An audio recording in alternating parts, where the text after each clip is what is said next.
સૌ વાલા મિત્રોને મારા જય સિયારામ। હું દુષ્યંત પાઠક શ્રી હનુમાનજી દાદાની અસીમ કૃપાથી એક નવા વિડીયો સાથે આપની સેવામાં ઉપલબ્ધ છું। તો વાલા મિત્રો, આજનો ઉપાય આ વિષયની અંદર તારીખ છે 21મી ઓગસ્ટ 2026 અને વાર છે શુક્રવાર। પંચાંગની વાત કરું તો શ્રાવણ મહિનો ને શુક્લ પક્ષ ચાલી રહ્યો છે અને સાથે સાથે અનુરાધા નક્ષત્ર, વૈધૃતિ યોગ, વૃશ્ચિક રાશિનો ચંદ્ર અને સિંહ રાશિનો સૂર્ય। અશુભ સમયની જો વાત કરું તો રાહુકાળ વહેલી સવારે 10:54 થી 12:30 સુધી છે। યમઘંટ બપોર 3:42 થી 5:18 સુધી છે। આ બંને સમય અશુભ સમય છે। અશુભ સમયની અંદર કોઈ પણ પ્રકારનું શુભ કાર્ય અને શુભ યાત્રા ન થાય। શુભ કાર્ય અને શુભ યાત્રા કરવા માટે કોઈ સારું ચોઘડિયું, કોઈ સારું મુહૂર્ત લેવું જોઈએ, જેમાં ઉત્તમ અભિજીત મુહૂર્તનો સમય બપોરે 12:04 થી 12:55 સુધી છે।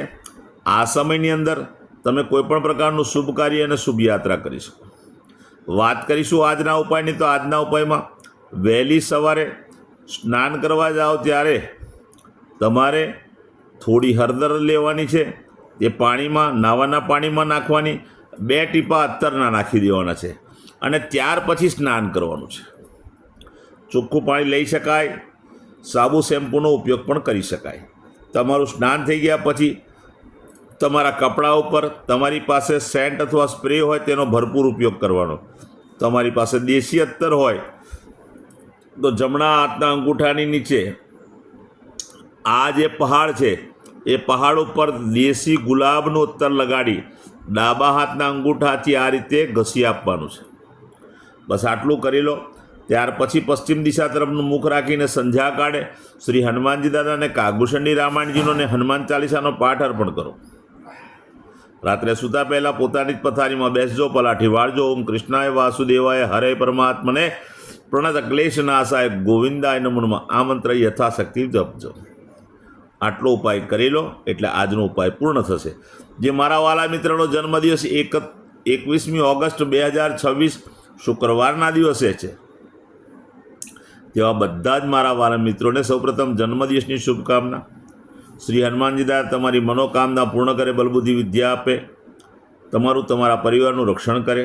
ઉપાયના ભાગરૂપે મેં કહ્યું તે પ્રમાણે સ્નાન અને મેં કહ્યું તે પ્રમાણે અત્તર, સેન્ટ અથવા સ્પ્રેનો ઉપયોગ પોતાના વસ્ત્ર પર કરવાનો છે।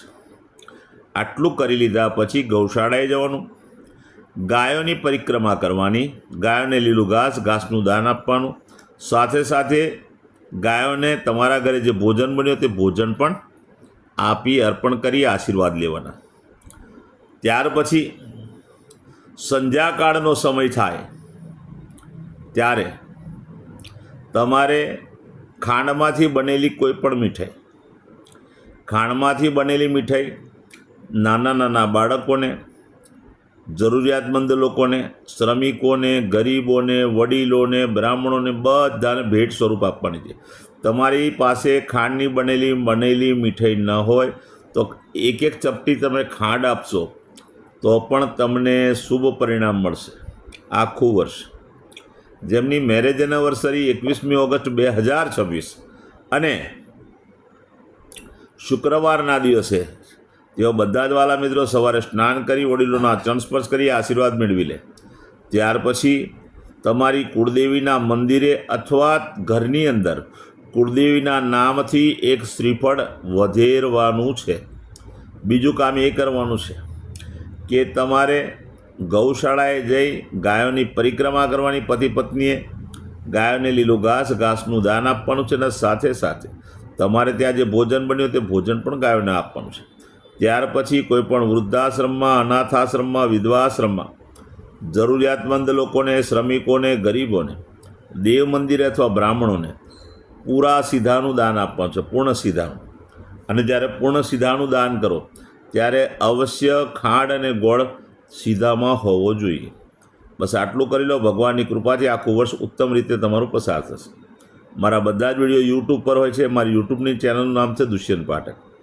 મારી ચેનલને સબસ્ક્રાઈબ કરજો અને બેલ આઇકન અવશ્ય દબાવજો, કારણ નિયમિત હું એક વિડીયો મૂકું છું।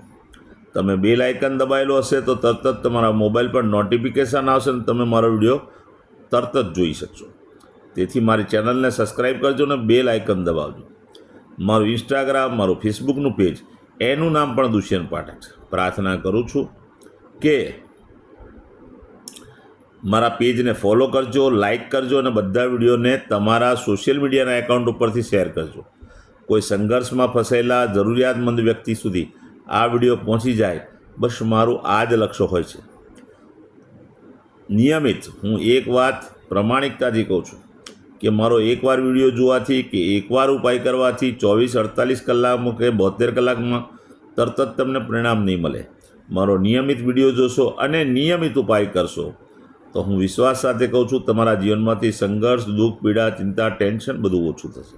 નવા વિડીયોમાં ફરીથી મળીશું. આપ સૌને સીતારામ.